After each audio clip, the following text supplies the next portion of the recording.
Hey everyone, good morning, welcome back to my channel Aishanjan. এখন বাজে সকাল 5টা। আর দেখো এখন বিছানায় মাকে নিয়ে বসে আছি। ব্যাপারটা হচ্ছে কি, কাল দুপুর থেকে মায়ের প্রচণ্ড শরীর খারাপ।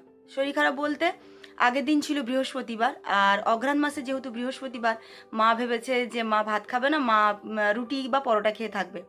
তো সেই একটা পরোটা খাওয়ার পর থেকে মায়ের প্রচণ্ড পরিমাণে অ্যাসিড হয়ে গেছে, গলা জ্বালা, বুক জ্বালা এইসব হচ্ছে।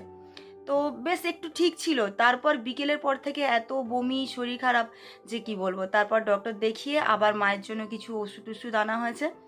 তো সারা রাত তবু মোটামুটি ঠিক ছিল, ভোরের দিক থেকে আবার শরীরটা প্রচণ্ড খারাপ হয়েছে। তাই জন্য দেখো মা কীভাবে শুয়ে আছে।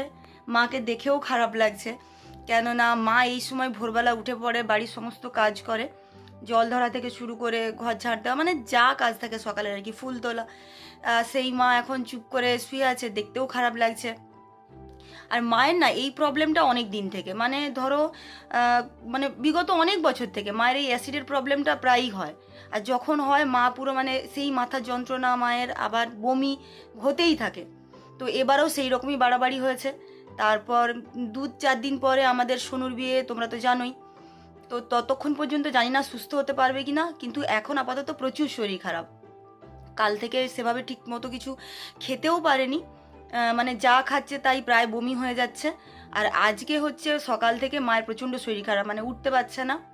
যদিও কাল থেকে ওষুধ খাওয়ার পর সেভাবে হয়তো ঠিক ছিল, কিন্তু আজকে সকাল থেকে আবার প্রচণ্ড শরীর খারাপ।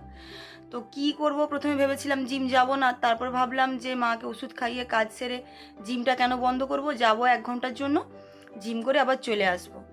তো দেখি সারাদিন মা কীরম থাকে। এই যে দেখো মায়ের অবস্থা, আর এই যে কত ওষুধ, এই সমস্ত ওষুধ, মা এভাবেই চুপচাপ শুয়ে আছে। তো দেখি কি হয়, সারাদিন মা কেমন থাকে আজকে। এই যে অ্যাজ ইউজুয়াল 1 কাপ গরম কফি নিয়ে বসে পড়েছি। তোমরা তো জানো প্রত্যেক দিনই আমি এই কফিটা খাই। আর মায়ের জন্য করে দিয়েছি আজকে একটুখানি গরম জল, যাতে এই অ্যাসিডিটির প্রবলেমটা কমে।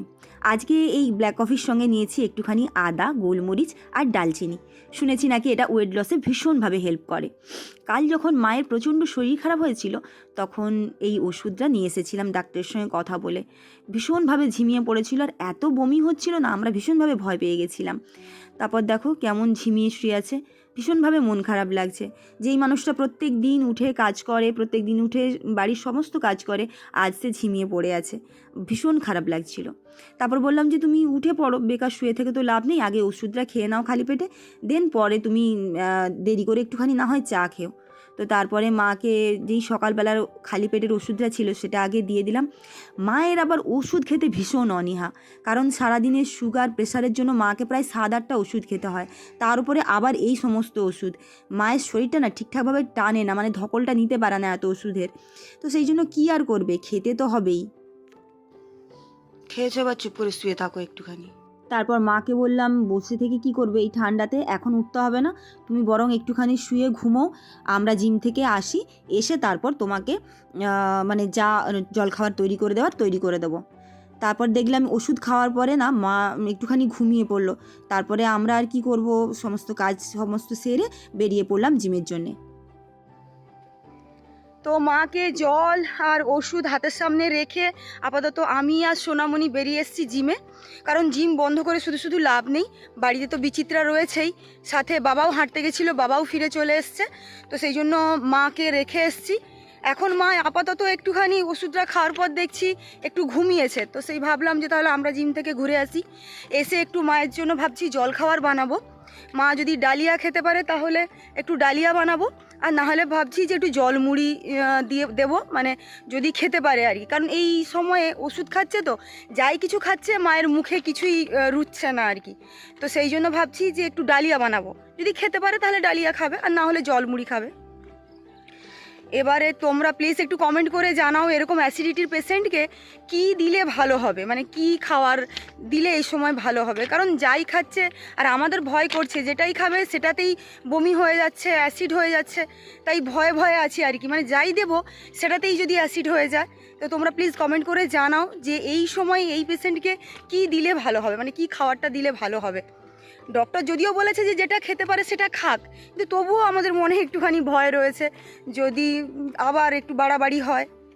দেখি আসি জিম থেকে এসে মায়ের জন্য যদি কিছু বানানো যায়। জিম থেকে ফিরে এসে আমরা যেমন রোজ একটু গ্রিন টি খাই, আজ মাকেও দিয়েছি একটুখানি গ্রিন টি। মা দেখলাম এসে স্নান টান করে নিয়েছে, আর বিচিত্রাকেও দিলাম একটুখানি চা আর বিস্কুট। সবাই মিলে বসে একটুখানি চা খেলাম। মন মেজাজ খুব একটা ভালো নেই, মায়ের শরীরটার জন্য সবারই কম বেশি মন খারাপ। তারপরে সামনে আসছে বিয়েবাড়ি, সেই সব নিয়ে সবাই ব্যস্তও রয়েছে। তারপর হঠাৎ দেখছি বাড়ির উপর টালিতে দেখছি একটা বড় হনুমান, একটা নয় অনেকগুলো, আর এমনভাবে লাফিয়ে আসছিল না, ভীষণ ভয় লাগছিল। দেখো মা